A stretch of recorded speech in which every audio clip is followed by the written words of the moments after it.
우리는 요한복음 1장을 통해서 전도는 뭐냐? 전도는 말로 하는 것이다 라는 말씀을 나누었습니다. 전도는 말로 하는 것이다. 다시 한번 우리가 같이 고백합시다. 전도는 말로 하는 것이다. 말로 복음이 전해집니다. 그래서 주변 사람들에게, 지인들에게 말을 해야 됩니다. 교회에 대해서, 예수님에 대해서, 또 신앙에 대해서 말을 해야 돼요. 말을 듣고 마음의 문을 열게 돼요. 그게 요한복음 1장의 내용이에요. 안드레가 먼저 예수 믿고 나서 자기 형제 베드로에게 찾아가서 내가 메시아 만났다고 뭐 하죠? 내가 메시아 만났다고 뭐라 그래요? 말을 하죠. 말. 그러니까 그 말을 들은 베드로, 자기 형제 베드로가 예수님 앞에 나와서 예수님의 사도가 돼요. 빌립이 자기 동네 누구를 찾아가서 말을 합니까? 나다나엘을 찾아가요. 같은 동네에 사는 친구예요. 이 나다나엘이 예수님을 모를 때 빌립이 나다나엘 친구에게 찾아가서 말을 해요. 그러니까 나다나엘이 예수님 앞에 나와요. 그 예수님을 따르기 시작을 해요. 그리고 나다나엘이 예수님은 하나님의 아들이라고 고백을 해요. 말을 하는 게 전도입니다. 말을 하는 게. 그래서 우리가 그런 얘기, 꿀먹은 못 되지 마라, 벙어리 되지 마라. 꿀먹은 벙어리 되지, 누구에게인가 말을 하라는 거예요. 일단은 말을 하라는 거예요. 그것이 지난 주일에 우리가 다음 주일에 초청잔치, 한영원 초청잔치를 앞두고 말하는 전도자가 되라. 말하는 전도자. 옆에 분에게 한번 질문 한번 해보십시다. 이번 한 주간 열심히 말합시다. 말하세요. 말을 하세요. 말을 해야 듣든지 말든지 할 게 아니에요. 우리가 그런 얘기해요. 남편들에게 아내들이 나에게 고맙다는 말 좀 해달라고. 그러면 남편들이 뭐라 그래요? 꼭 그걸 말로 해야 돼? 다 알잖아. 뭘 그거 꼭 말로 해야 돼? 말해야 돼요. 근데 저도 잘 말을 못해요. 말을 해야 마음이 움직인다. 전도는 더 그렇습니다. 말을 해야 돼요. 한 주간 실컷 말할 수 있기를 바랍니다. 많이 말하기를 바라요. 여러분 주변 사람들에게 말 많이 하세요. 예수님에 대해서, 우리 강북 화평교회에 대해서 교회 다니는 게 얼마나 좋다는 걸 말을 많이 하세요. 두 번째 전도는 뭐냐면 예수님에게 데리고 오는 것이 전도예요. 말만 놓지 않고 빌립이 누구를 데리고 와요? 나다나엘을 예수님에게 데리고 왔어요. 안드레가 자기 형제에게 베드로에게 말만 하고 놔둔 게 아니고 데리고 왔다고 요한복음 1장에서 말했어요. 데리고 와요. 이게 전도예요. 데리고 와야 돼.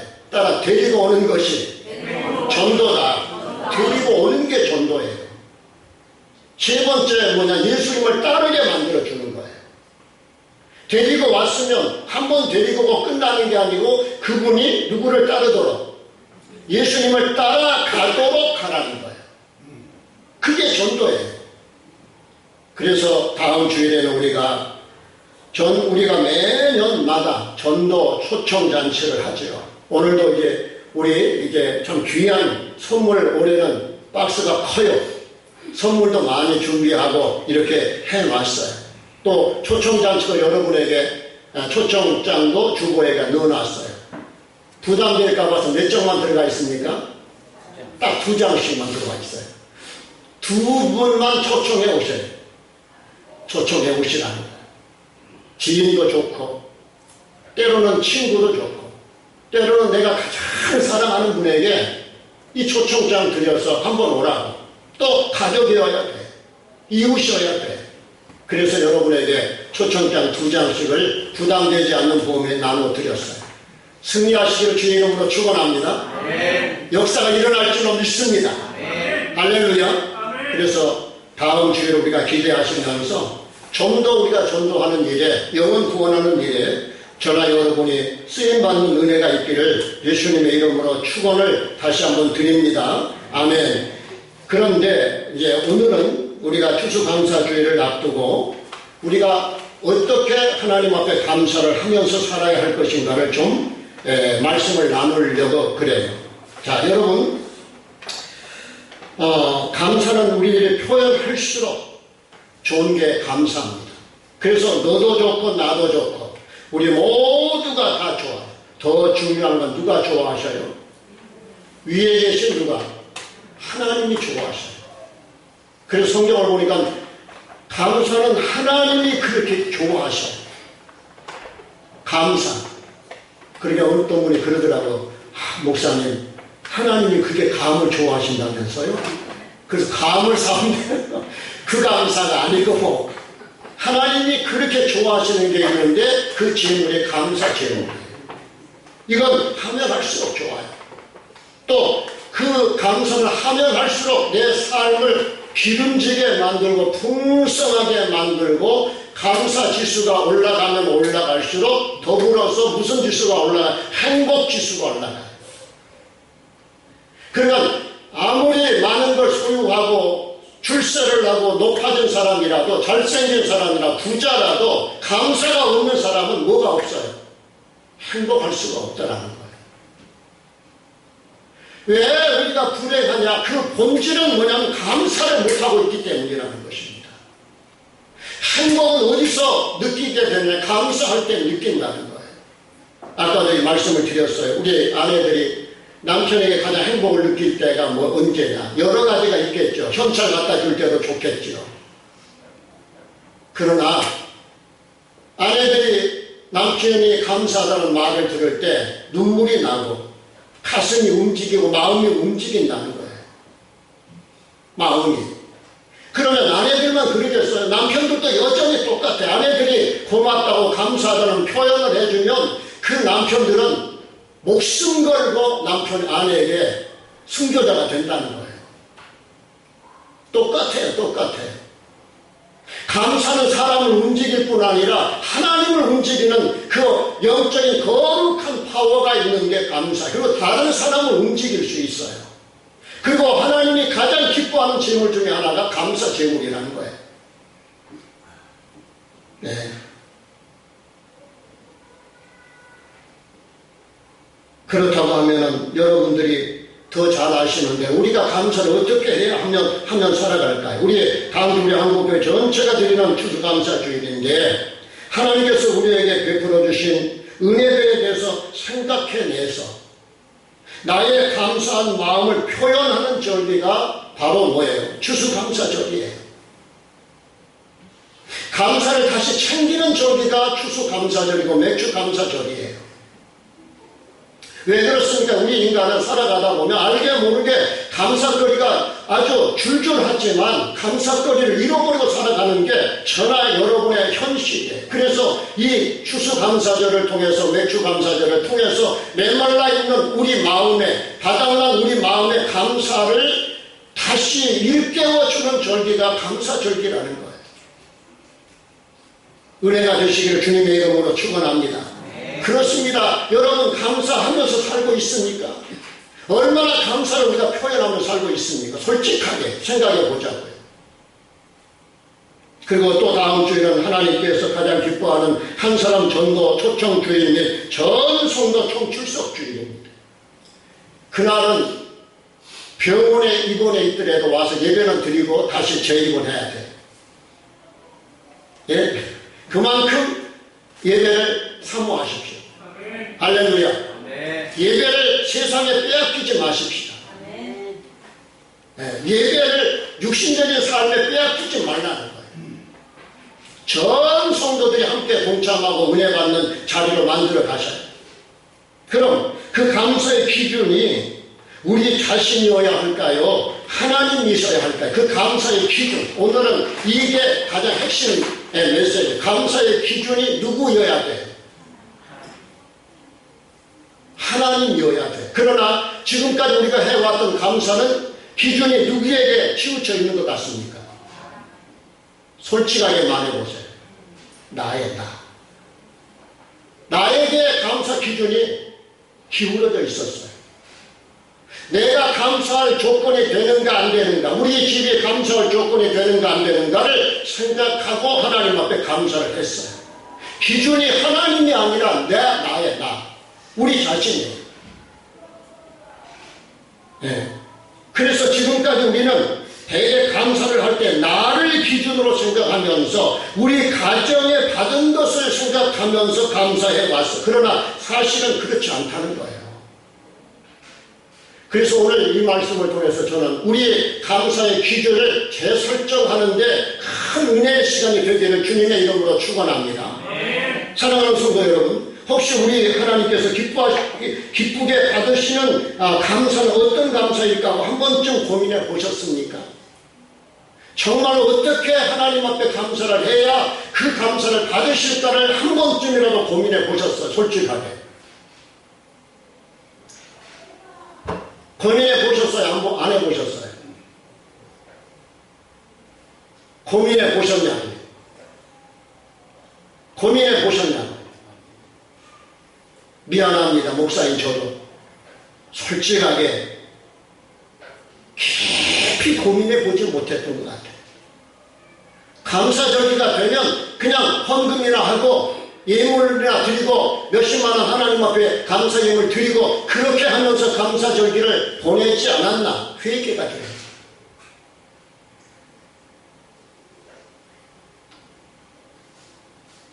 정말로 내가 어떻게 하나님 앞에 드려야 감사를 하나님이 받으실까? 오늘 본문의 내용에 보면은 받을 수 있도록 제물을 드리라고 말씀해요. 받지 못하도록 하지 말라고 말씀을 해요. 제물을 드릴 때. 그러니까 하나님이 받으시는 제물이 있고 또 하나님이 안 받으시는 뭐가 있다? 제물이 있다는 거예요. 드리기는 드려요. 그런데 안 받는 제물이 있고 받으시는 제물이 있다는 것입니다. 다시 말하면 우리가 하나님 앞에 수많은 감사를 드리고, 감사도 성전에 제물이 있잖아요. 제물을 드리는데 하나님이 안 받으시는 감사 제물이 있고 하나님이 받으시는 감사 제물이 있더라는 거예요. 그렇다면 우리가 내가 드리는 지금까지 감사, 앞으로 또 우리가 어떻게 감사 제물을 드릴 때 어떻게 드려야 내 감사를 하나님 받으실까 고민을 해야 된다는 것입니다.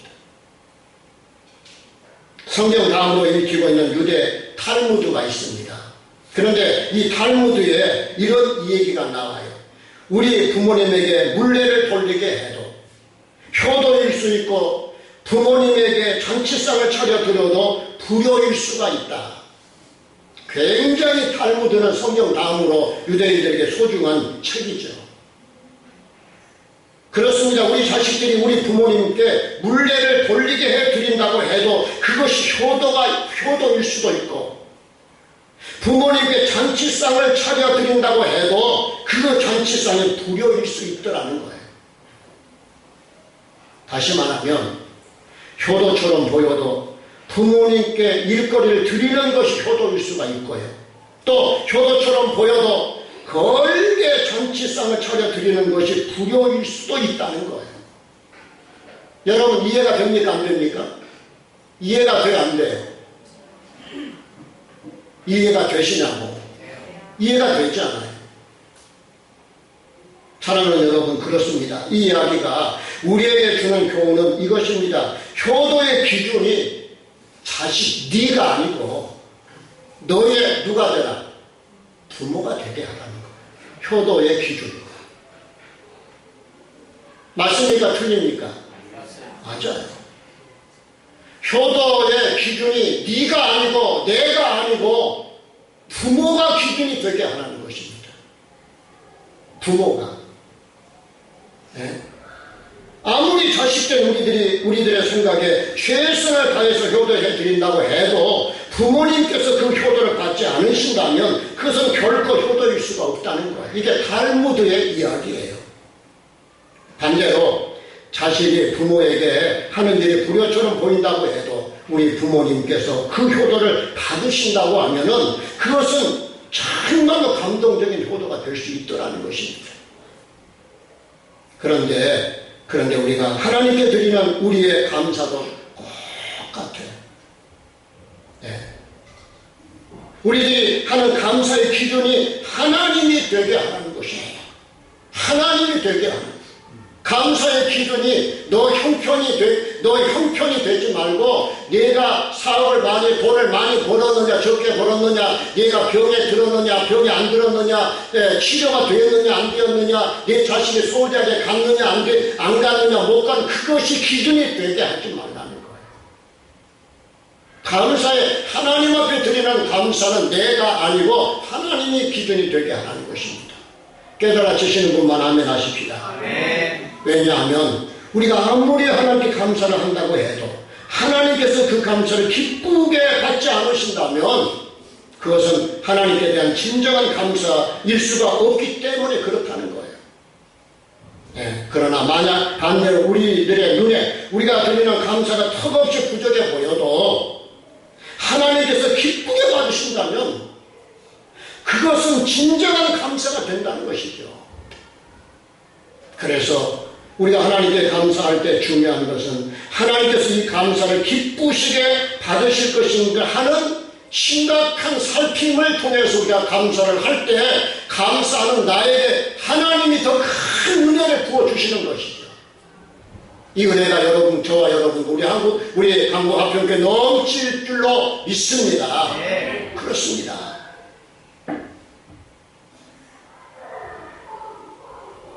많은 경우 우리가 하나님께 감사할 때 감사는 내 마음, 내 정성에만 관심을 더 기울이는 게 사실이에요.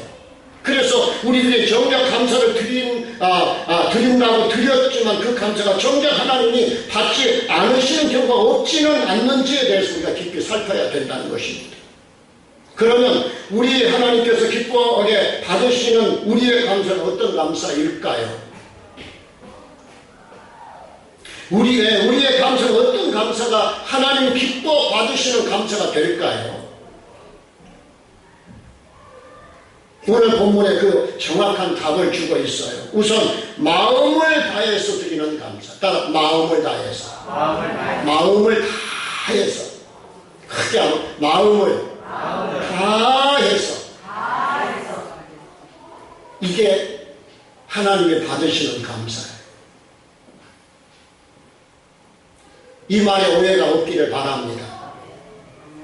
그렇습니다. 하나님께서 기쁘시게 받으시는 감사는 무엇보다도 우리의 마음을 다해서 드리는 감사. 우리의 마음을 다해서.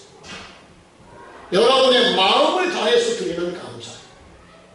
하나님은 항상 사람을 보실 때 외모로 보지 않으신다고 얼마나 말씀을 많이 합니까? 그러면서 하나님의 가장 관심은 우리의 외모가 아니고 너의 마음 중심. 마음이 없는 찬양, 마음이 없는 헌신, 마음이 없는 감사, 하나님은 대박 알아요. 대박 알아요. 그 마음을 하나님 앞에 내게 드리라는 거예요. 내 마음에. 네. 그래서 본문 18절에 보니까 영상 한번 보십시다. 이렇게 말씀을 합니다. 우리 다같이 영상 1번 한번 볼까요? 시작. 아론과 그의 아들들과 이스라엘 온 족속에게 말하여 이르라. 이스라엘 자손이나 그 중에 거류하는 자가 서원제물이나 자원제물을 번제와 더불어 여호와께 예물로 드리려 하든, 이렇게 말씀을 해요. 이 말씀에 보면 하나님께서 기쁘시게 받으시는 제사를 말씀하시면서 먼저 무슨 제물을 말하죠? 서원제물, 서원제물. 따라 서원제물, 서원제물.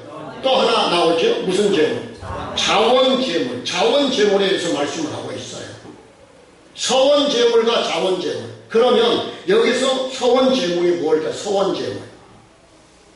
여기서 서원제물이라는 것은 누군가가 하나님 앞에 자발적으로 스스로 약속으로 드리는 것을 말해서 서원제물, 서원제물이라고 합니다. 스스로 자원해서 자발적으로 드리는 제물이에요. 예를 들어서 사무엘상 1장에 보면 한나가 아이를 갖지 못하면서 하나님 앞에 기도할 때 하나님이 나에게 아들 주시면 내 아들 누구에게 바치겠다고, 하나님에게 드리겠다고 소원합니다. 하나님이 너 아들 주면 나에게 바쳐? 안 바치면 안 돼? 라고 말씀한 적이 없어요. 그냥 한나가 자기가 알아서 감동을 받아서 그냥 기쁨으로 하나님 나에게 아들 주시면 그 아들 내 집에 데리고 있지 않고 하나님 앞에 드리겠습니다 하고 자원해서 드리는 이것을 일컬어서 서원제물이에요. 서원제물. 여기서 한나가 한 이 약속은 꼭 해야 한 약속이 아니에요. 또 누가 시켜서 한 약속도 아니었어요. 한나 자신이 그저 마음의 감동을 받아서 스스로 하나님께 약속을 드린 것입니다. 그리고 서원제물이라는 이것은 이렇게 하나님께 서원하면서 제사를 드릴 때 드리는 제물을 말해요. 자, 그런데 한나가 서원한 대로 그 아들을 바쳐요, 안 바쳐요? 바쳤습니까, 안 바쳤습니까? 바쳐요. 여러분, 소원을 했으면, 약속을 했으면 그걸 바쳐야 돼요. 그런데 놀라운 게 바치고 났을 때 하나님의 역사가 시작이 돼요. 이걸 자꾸 자기 피를 미룰 때가 있습니다. 그러면 안 된다는 거예요. 뭐 미루는 이유가 다 있죠. 여러 가지 여러 상황이 그래서 여러 가지 상황이 여러분 그러면 그걸 하나님이 다 아신다. 미루지 말고 드리라는 거예요. 그래서 한나가 이 아이가 젖대 무렵에 엘리 제사장의 그 성전에 갖다 바치잖아요. 그때 하나님이 한 사무엘에게 나타나서 말씀을 하기 시작을 하시잖아요. 차원에서 하나님 앞에 드렸을 때 역사가 시작이 돼요. 이스라엘 백성들 가운데 율법에 정해진 대로 드리거나 전통적으로 관례를 따라 드려야 하는 제사 외에 이렇게 자원해서 하나님께 드리는 경우들이 있었습니다. 예를 들어서 우리들이 하나님께 어떤 감사할 일이 있거나 자기가 하나님 앞에 어떤 기념할 일이 있을 때에 마음의 감동을 받아서 스스로 누가 말하지 않아도 제사장이 말을 하지 않아도 때로는 장로님이 권사님이 아버지가 남편이 말을 하지 않아도 목사가 말을 하지 않아도 스스로 제사를 드리는 거예요. 이때 드리는 제물이 바로 자원제물이에요. 따라 자원제물. 그 자원에서 드리는 제물이라는 뜻이에요. 그런데 이 소원제물이나 자원제물의 공통점이 하나 있는데 그것은 바로 자원에서 드리는 제물이라는 거예요. 서원제물도 자원제물도 공통점이 뭐예요? 자원에서 스스로 그냥 내가 알아서 자원에서 드리는 제물이에요. 누가 시켜서가 아니에요. 그런데 이 제물을 드리지 않아도 되는 제물입니다. 그리고 율법에 정해진 것도 아니에요. 드리지 않으면 비난받을 것도 아닙니다. 그저 내 마음에 감동받아서 내가 스스로 자원해서 드리는 제물이었어요. 그런데 하나님께서 무엇보다도 이렇게 스스로 자원해서 드리는 제물에 관심이 있으시다는 것을 본문을 통해서 우리가 발견을 해야 돼요.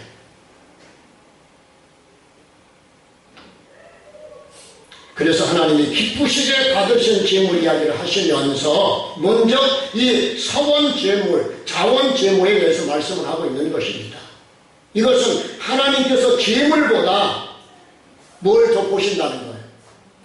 우리의 뭘 보신다는 거예요? 마음을 보신다는 거예요. 마음을. 그게 오늘 본문의 내용이에요. 그렇다고 여러분, 제물을 하나님이 안 받으신다는 게 아닙니다. 그러나 더 본질은 우리의 마음이라는 것입니다. 할렐루야. 할렐루야. 그런데 우리가 하나님께 드리는 감사도 또 마찬가지예요. 하나님께서는 감사는 저와 여러분의 마음에 관심이 있으시다는 것을 우리가 잊어서는 안 돼요.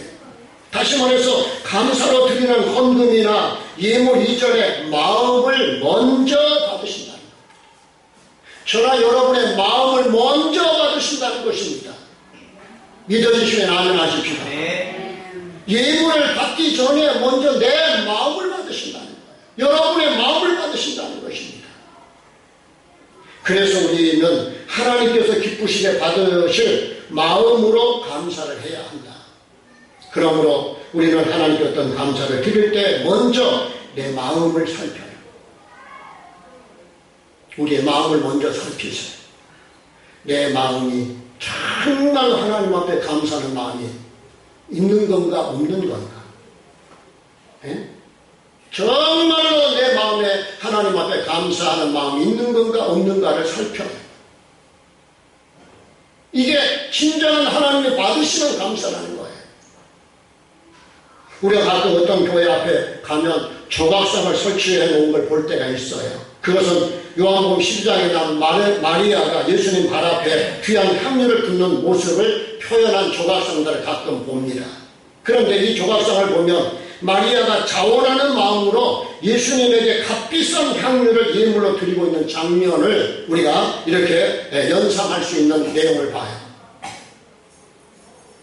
그리고 예수님께 기쁘게 그 예물을 받으시는 계시는 장면이 나와요. 그러나 사실 성경을 보면 당시 주변에 있는 사람들 대부분이 이 모두가 이 사건을 보고 못마땅하게 생각을 해요. 아주 언짢게 생각, 심지어는 허비하는 짓이라고, 낭비하는 짓이라고 막 그 마리아를 질책을 하잖아요. 쓸데없는 짓이라는 거예요. 너 무슨 짓 하고 있는 거야? 너 정신 있어 없어? 뭐 이런 거죠. 믿음이 없는 제자들은 예수님에게 그 귀한 향유를 쏟아붓는 걸 보면서 헛짓하고 낭비하고 쓸데없는 짓 한다고 이야기를 하잖아요. 여러분 아시죠? 알아요? 몰라요?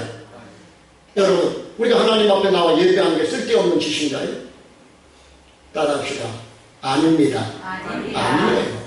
우리가 하나님 앞에 예물 드리고 찬양하고 기도하고 순종하고 헌금하는 게 쓸데없는 짓인가요? 아니에요. 아니라는 걸 알기 때문에 우리는 하나님 앞에 나와 예배하고 아닌 거라는 걸 알기 때문에 하나님 앞에 헌금도 드리고 11조도 하고 감사인물도 하는 것 아니겠습니까? 아니라는 걸 알기 때문에. 그런데 당시의 제자들은 그걸 못마땅하게 생각해 낭비하는 것이 허비하는 것이다. 그 이유는 마리아가 300데나리온 오늘 가치로 환산을 하면 무려 3천만 원 정도 되는 3천만 원 정도 되는 향유를 예수님의 발에다 다 쏟아 부어 드릴 때 물질 유물론유로 가득 채워져 있는 베드로나 다른 유다가 볼 때는 이게 헛짓이에요. 헛짓. 낭비에 낭비. 여러분 낭비입니까 아닙니까? 낭비처럼 보이잖아요. 낭비처럼 얼마든지 보여요. 낭비. 3천만 원 적은 겁니까 여러분? 3천만 원. 적은 돈이 아니잖아요. 그런데 여러분 마리아라고 해서 3천만 원이 푼돈이겠어요? 마리아라고 3천만 원이 큰 돈이겠습니까? 목돈이 큰 돈이겠습니까? 적은 돈이 아니에요. 가룟 유다 자기만 그렇게 보는 게 아니에요. 근데 이 마리아는 그 3천만 원어치 되는 그 값비싼 향유를 예수님의 발에다 다 쏟아부어 드려요. 그래서 차라리 그것을 받아서 예수님 발에 부어드리는 일보다 얼마든지 더 좋은 일에 쓸 수 있을 텐데 그냥 허비하는 것처럼 보였기 때문에 그래요. 그런데 여기서 중요한 것은 반응입니다. 예수님께서는 마리아의 이 예물을 아주 기쁘게 받으셨어요. 아주 기쁘게 받으시는 장면이 나와요. 그리고 이 예물을 누구도 생각하지 못한 예수님의 장례식을 위한 준비로 삼으셨다고 성경은 말씀을 해요. 그럼 우리 예수님께서 왜 이 예물을 그렇게 기쁘시게 받으셨을까요? 그리고 마리아는 왜 이토록 고가의 예물을 예수님에게 드리게 되었을까요? 시간을 좀 앞으로 이게 되돌려 보면 알 수가 있어요. 그게 뭐냐? 얼마 전 예수님께서 질병으로 자기 오빠가 죽었어요. 그 오빠가 누구예요? 마리아의 오빠가 누구죠? 나사로가 병으로 죽었어요.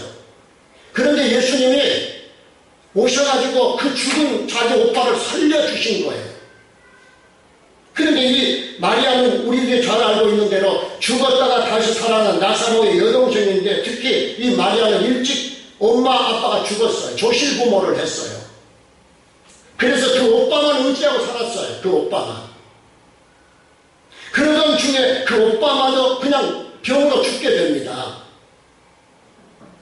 나사로 오빠가 병으로 죽는 바람에 슬픔은 물론이고 앞으로 살아갈 일이 막막한 겁니다. 엄마 없지, 아빠 없지. 오빠 의지하고 살았는데 오빠가 죽었지. 어떻게 되겠어요, 여러분?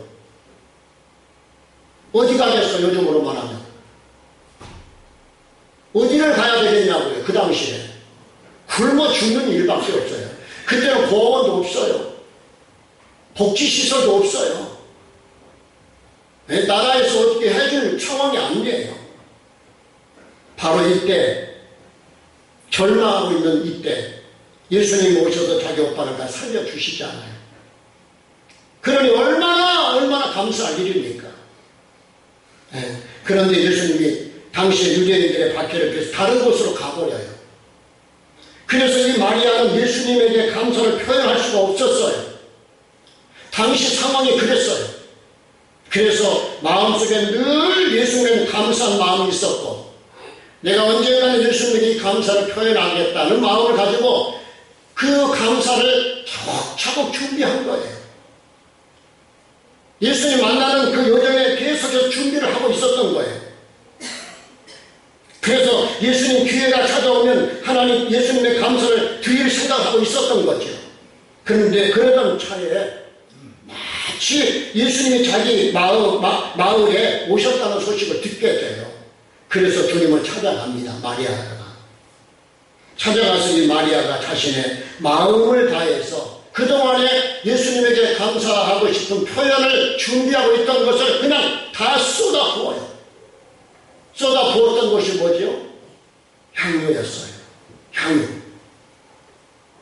그 액수가 아주 성경을 보면 가장 값비싼 향유예요. 가장 고가의 향유였어요. 그걸 예수님에게 다 쏟아부어 드려요. 그러니까 마음을 다해서 예수님께 자신의 감사를 표현한 겁니다. 그렇습니다. 때로는 우리가 감사거리가 넘쳐도 이런 생각, 저런 이유로 감사를 표현하지 못할 때가 없지 않습니까? 여러분 어떻습니까? 그런데 예수님께서 이 마리아를 보셨어요. 그런데 이 마리아가 다짜고짜 자신의 옥합을 깨뜨리고 그 고가의 향유를 예수님 자신의 발에 다 부어드리는 거예요. 여러분, 왜 예수님이라고 이 귀한 향유를 아깝지 않게 여겼겠습니까? 그러나 예수님은 마리아의 이 마음을 먼저 보신 거예요. 마음. 할렐루야. 마음을 먼저 보신 거예요. 네? 그래서 지금 예수님의 눈에는 이 향유보다 마리아의 이 마음이 더 귀하게 보이셨던 거죠. 그래서 거절하지 않으시고 그의 마음을 받으신 장면이 그 장면이에요. 그렇습니다. 우리가 주님께 감사를 드릴 때도 마찬가지잖아요. 저 우리들의 마음을 다해서 감사를 드려야, 지금까지 여러분 그렇게 해오셨고 앞으로도 감사할 기회가 주어졌을 때 정말로 무엇보다도 그 마음을 다하여 드리십시오. 마음을. 주님께서 우리가 드리는 예물보다 먼저 우리의 마음을 보시기 때문에 그렇습니다. 그리고 예물보다 감사가 넘치는 그 마음을 먼저 받으셔요. 먼저. 그런데 이런 감사가 있는 곳에는 신기하게도 은혜가 있네요. 아멘하는 분에게 그대로 역사하실 줄로 믿습니다. 감사하면 놀랍습니다. 신기하게 은혜가 있네요. 뿐만 아닙니다. 기적이 일어나요. 기적이 일어나요. 기적이 일어나요. 여러분, 기적은 감사와 함께 시작이 된다는 것을 다니엘을 통해서 볼 수 있잖아요. 다니엘이 바벨론의 포로로 잡혀갔을 때 다니엘이 사자굴에 들어갈 상황, 불무불 속에 들어갈 그런 상황 앞에 다니엘이 한 것 딱 두 가지예요. 첫째 뭐 했어요? 하루에 10번씩 뭐 해요? 기도. 두 번째 뭐 해요? 하나님 앞에 뭐 했더라? 하나님 앞에 뭐 했더라? 지금 말씀 흐름이 있잖아요. 하나님 앞에 뭐 했더라? 감사했더라. 감사했더라. 두 가지 기도. 그 다음에 감사해. 근데 사자굴에 불목불 속에 다니엘과 사드락 메삭이 들어갑니까? 안 들어갑니까? 들어가긴 들어가요. 그러나 그 위기에서 하나님이 뭐예요? 다 보호해 주시고 회복을 해 주시고 머리털 하나 상하지 않도록 다 하나님 지켜주셨어요. 그리고 다니엘이 바벨론 나라의 고레스 왕 때까지 다니엘은 형통한 총리가 돼요. 성공한, 여기 영어 성경에 어떤 영어 성경에 success라고 해요. 성공한 다니엘이 돼요. 그 배후에는 첫째 기도가 있었고 두 번째 뭐가 있었어요? 감사. 감사할 때 신기한 기적이 일어나요. 회복이 일어나고 감동의 역사가 일어나고 치료가 일어나고 회복이 일어나고 고침받는 역사가 일어나고 길이 열려지는 역사가 일어난다는 거 믿어주시기를 주의 이름으로 원합니다. 믿어주시기를 원해요. 믿어주시기를 바랍니다.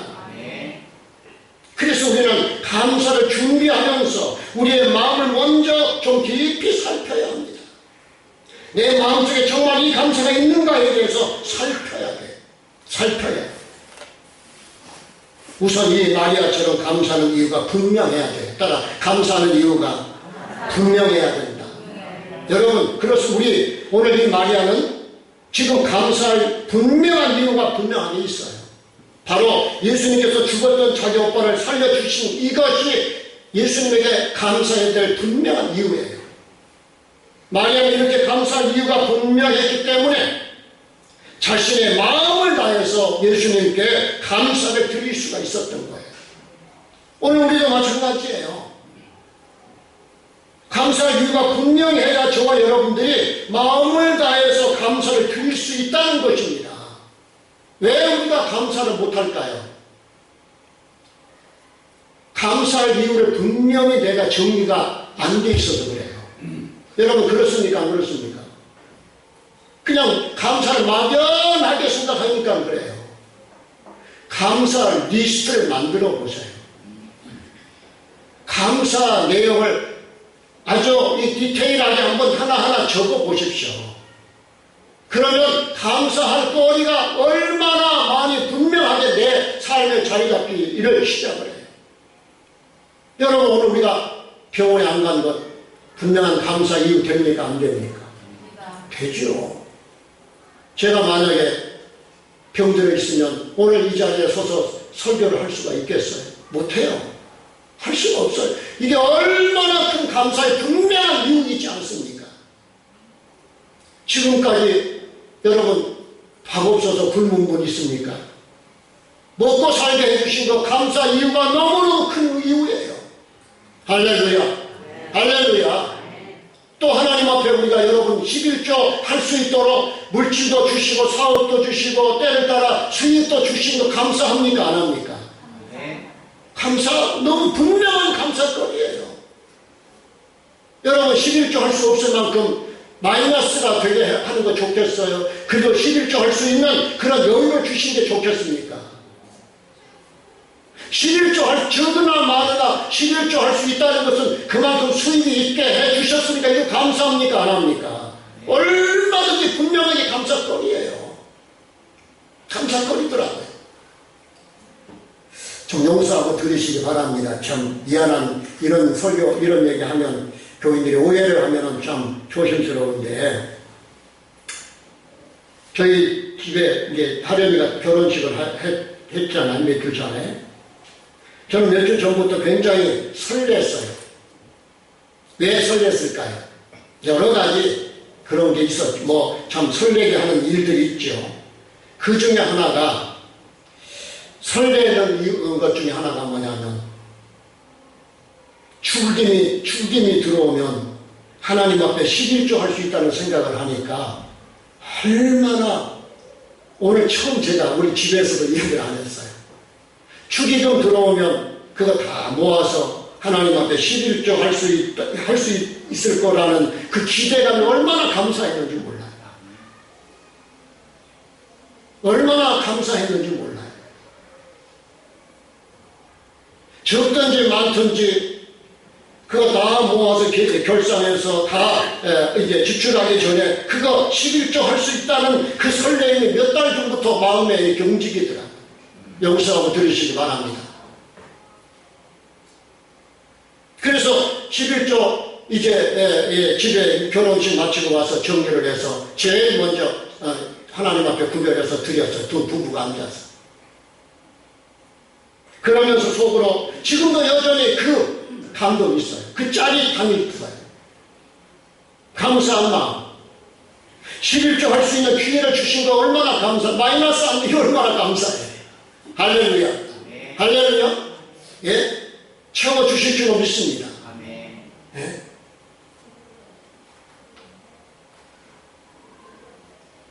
그런데 감사해야 할 이유가 분명 알지 못하면 내가 감사하는 것이 불편하고 싫어져요. 부담스러워지고 심지어는 짜증까지 생길 수도 있을 거예요. 문제는 우리가 감사거리가 없어서 감사가 아니라 감사거리가 많지만 그것을 감사거리로 보지 못하고 있거나 알지 못하고 있기 때문에 이것을 우리가 감사를 못할 때가 많더라는 거예요. 그래서 감사를 못하게 되는 거예요. 그런데 우리가 어떤 사람과의 관계에서 어쩌다가 내가 조그마한 도움이나 은혜를 받았으면 그것을 늘 잊지 않고 늘 기억하고 늘 기억하면서 잊지 않고 늘 기억하면서 그걸 잊지 않고 늘 고마워하고 감사하는 사람들이 있잖아요. 여러분들도 그런 분인 줄로 믿습니다. 그런 분인 줄로 믿습니다. 한마디로 감동이죠. 한마디로 감동이죠. 그런데 인생을 그렇게 살아가면 하나님이 하늘의 문 열어주실 줄로 믿으시기를 주님의 이름으로 축원합니다. 축원합니다. 그렇습니다. 아까도 말씀드렸지만 특히 여러분이 지금 병원에 입원 안 하고 계시고 얼마나 분명한 감사거리지 않습니까? 어쨌든 오늘 하나님 앞에 나와 예배드릴 수 있다는 이 사실 분명한 감사거리예요. 또 지금까지 굶지 않고 먹고 살 만큼 수입 주신 거 분명한 감사거리 아니라 우리가 오리말 내밀 수 없잖아요. 또 나에게 적으나 많으나 일정한 수입 주신 거 이거 얼마나 감사거리예요. 그리고 우리들이 날마다 일용할 양식 만나 날마다 다 받아서 먹고 살 수 있도록 해주 이게 얼마나 분명한 감사거리입니다.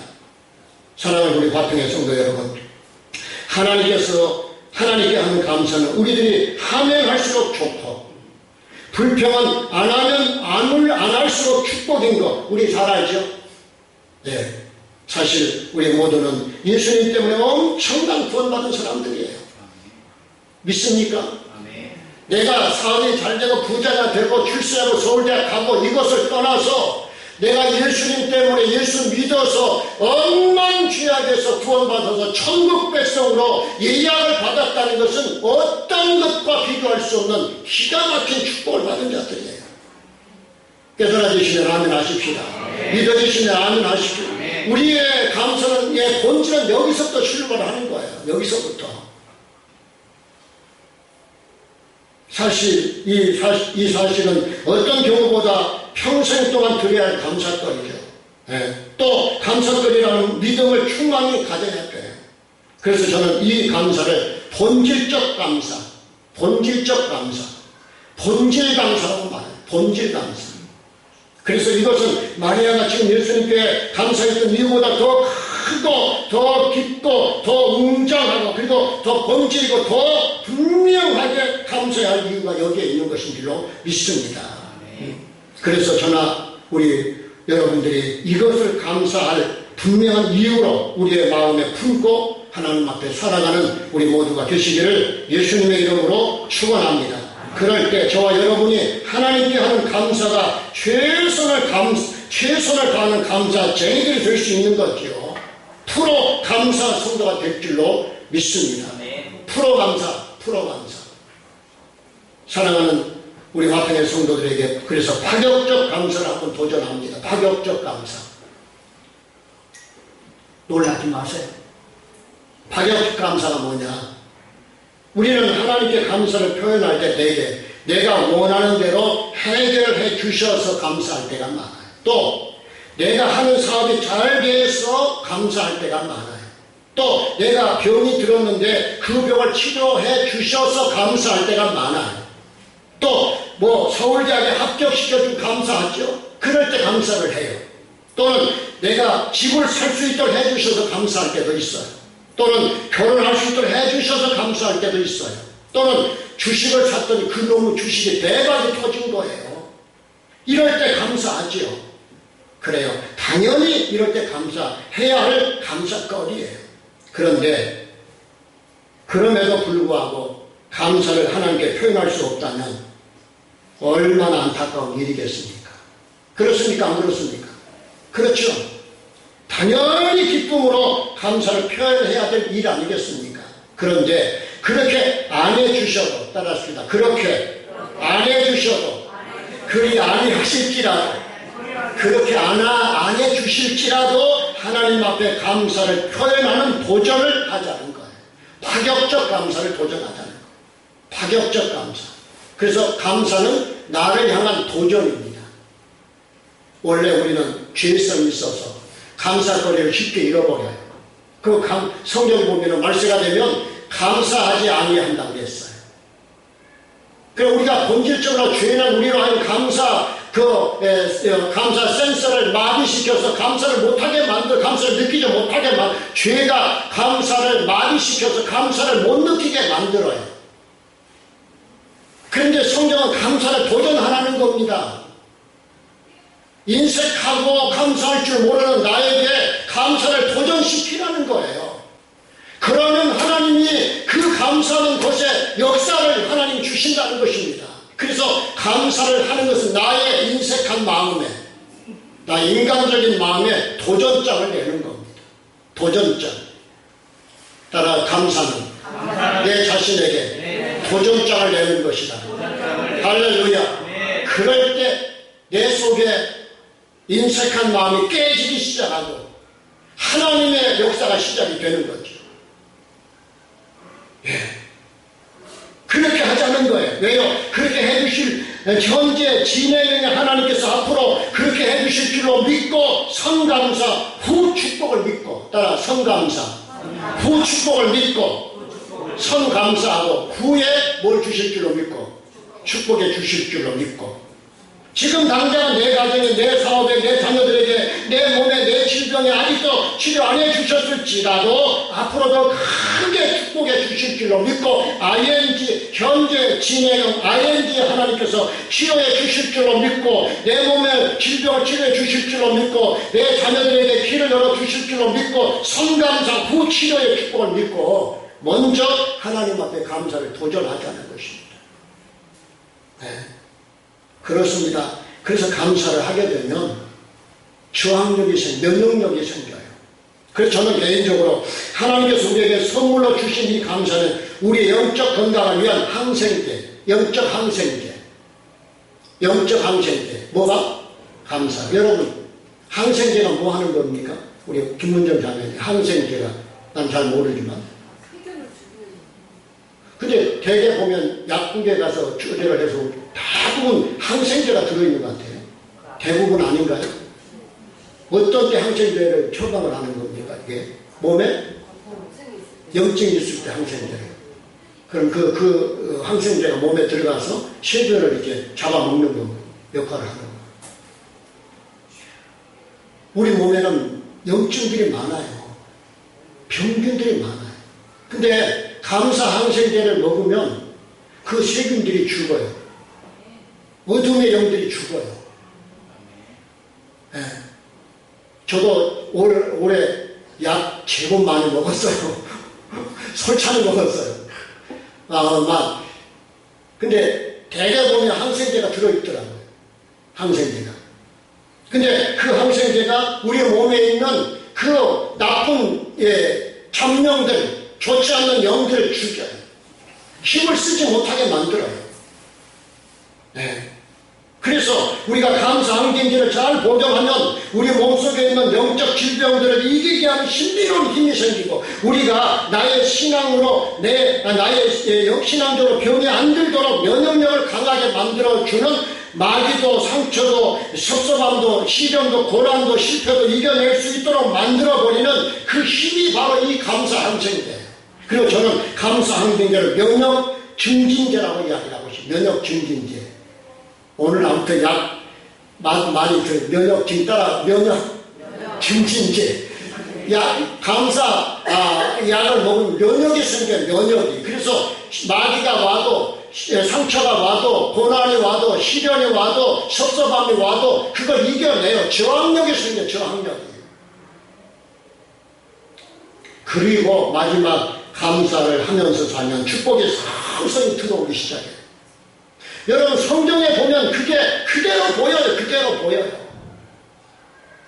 감사하면 축복이 들어오기 시작한다.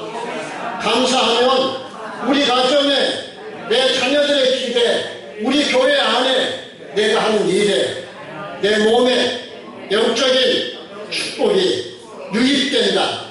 할렐루야. 여러분, 추수감사주의를 우리가 어떻게 보내야 할까요? 그 감사를 여러분에게 기준을 맞추지 마십시오. 이제부터는. 누구에게 맞추라고요? 하나님에게 맞추십시오. 우리는 아무리 하나님 축복해 주셔도 그 축복이 만족되지 못해요. 그렇습니까? 안 그렇습니까? 그래서 하나님에게 기준을 맞춰야 해요. 그럴 때 저나 여러분의 삶 속에 오늘 레위기를 통해 주셨던 이 기적을 넘치게 부어주실 줄로 믿습니다. 이 감사의 기적이 여러분 가정과 우리 자녀들에게, 여러분의 사업장에, 우리 교회에 넘치는 역사가 있기를 주의 이름으로 축원합니다. 감사할 때 인색하게 하려고 애쓰지 말고 정말로 마음을 다해서 드리려고 하는 그 열정 기도합시다. 하나님, 감사는 우리에게 부담을 주는 것이 아니고 하나님이 우리에게 엄청난 은혜를 주시려고